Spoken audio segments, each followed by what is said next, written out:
Hey everyone, welcome back to the channel. In today's video, I'm going to show you how to turn off messages notification on Tinder application.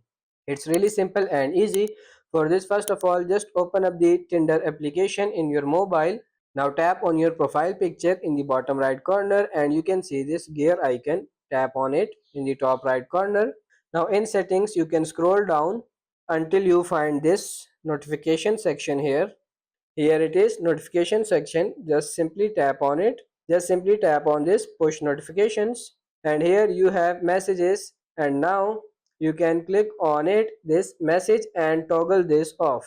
Now you will turn off the messages or all notifications, as you can see here. So if you want to turn off this messages like super likes, new matches, you can easily turn off like this to all of them. So that's pretty much it for this video. I hope this video was helpful. If it is, like it and subscribe to the channel. Thank you.